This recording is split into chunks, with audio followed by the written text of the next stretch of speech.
The real-time strategy genre has a problem, and the numbers make it impossible to ignore. Tempest Rising launched last year as a throwback to classic Command & Conquer gameplay. It has 4,700 reviews on Steam. Iron Harvest managed 5,900, 9-bit Armies got 897. Dying Breed has 176, Red Chaos and Battlefall State of Conflict both landed at 46 reviews each. These aren't just small numbers in isolation. Compare them to what happens when you remaster an old game instead of making a new one.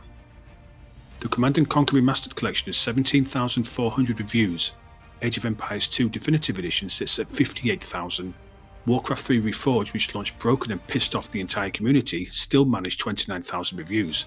StarCraft Remastered hit roughly 47,000. The gap isn't close. Remasters outsell new games by a factor of 10 to 50 times. People will line up to buy a game they've already played, one that's been sitting in their memory for 20 years, but they won't touch something new trying to give them the same experience. The genre survives by hooking itself up to its past and running on fumes from nostalgia, not by generating anything that moves forward. Go into any RTS community space and you'll find the same complaint on repeat. Where are the real RTS games? Why doesn't anyone make them anymore? The genre is dead because publishers won't take risks. Except that's not what's happening. Publishers and independent developers have been making these games. They keep making them. The community just doesn't buy them when they arrive. This isn't a supply problem. Tempest Rising exists. Iron Harvest exists. They're exactly the kind of base-building, economy-disrupting, campaign-driven RTS games that people claim they're desperate for. The marketing showed gameplay that looked like Red Alert 2 or Tiberium Wars. The developers talked about asymmetric factions and narrative campaigns. Everything the community says it wants was right there. The response was crickets. Meanwhile, those same fans went and bought the C&C Remastered collection, a game they've already played through a dozen times because at least they know what they're getting. The pattern reveals an uncomfortable truth. RTS fans like the idea of new games, they like talking about what those games should include, they like complaining that no one makes them anymore, they just don't like them enough to buy them when they show up. Someone will point out that new games need better campaigns. Not Blizzard quality, but at least a set of missions to get a feel for the game. Fair enough. Another will mention that the genre feels stale, that first-person shooters evolve from deathmatch to objective-based to battle royale to extraction shooters, while RTS keeps trying to recreate 1998. That's also fair. These are legitimate criticisms. They're also proof that the community knows exactly what's wrong with new releases, but still won't buy them even if those problems get addressed. New RTS games typically have weak campaigns or no campaign at all. Developers focus on multiplayer balance and competitive play because that's what they think the hardcore audience wants. The problem is that most RTS fans aren't competitive multiplayer grinders. They're people who play through the Tiberium Sun campaign in 1999 and want that experience again.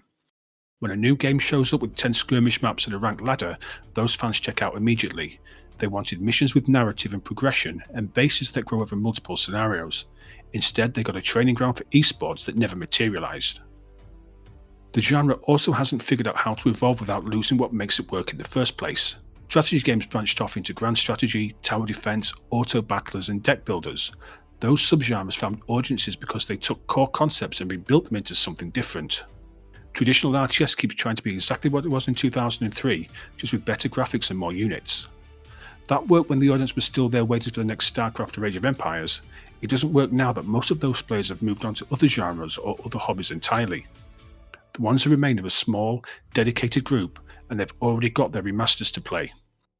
Modern attempts also tend to launch with rough edges and missing features that older games had figured out decades ago. Pathing problems, zoom levels that don't let you see the whole battlefield, balance issues that make one faction dominant for months. These aren't fatal flaws by themselves, but they add up. When someone can go play Red Alert 2 or Supreme Commander and get a smoother experience from a game that's old enough to vote, why would they struggle through a new release that needs 6 months of patches to become playable? Right now there are several RTS games in development that are walking straight into this grinder. Defcon Zero, Dwarf, Dustfront. All of them are chasing some version of the classic RTS experience. All of them are hoping that the audience will show up this time. The data says they probably won't. Best case scenario, one or two break through by nailing something the others missed. It's more likely most of them will end up in that 800 to 5,000 review range. It's enough to keep a small team alive if their budget was tight. It's not enough to prove the genre has a future beyond indie work and passion projects. The market has already shown what happens when you make a new RTS game in the 2020s. You get a brief spike of attention from people who are curious, then the player count drops off a cliff within weeks.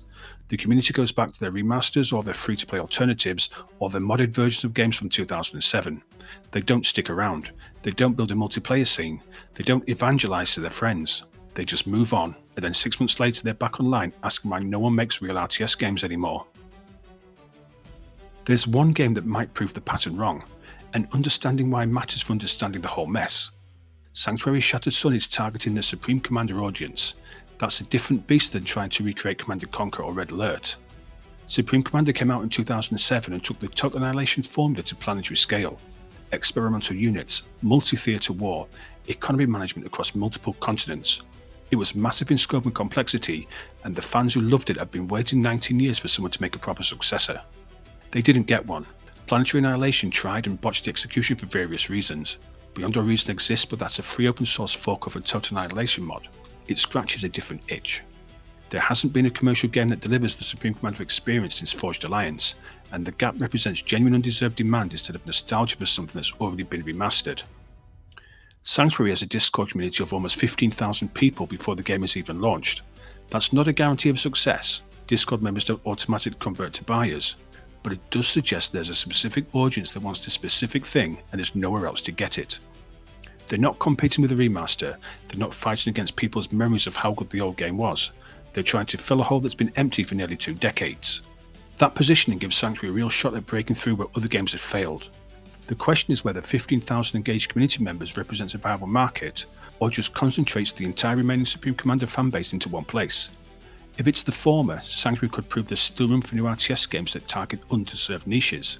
If it's the latter, even a game with smart positioning and a hungry audience might struggle to hit the numbers needed to succeed. The broader pattern remains grim. RTS fans keep saying they want new games, and their fans keep not buying them. The sales numbers don't lie. When given the choice between a modern attempt to recreate the genre's golden age or an actual remaster of a game from that era, people choose the remaster every single time. They'll buy StarCraft from 1998, they'll buy Age of Empires from 1999, they'll buy Command & Conquer from 1995. They won't buy the new game trying to be those things, no matter how faithful or polished or feature complete it is.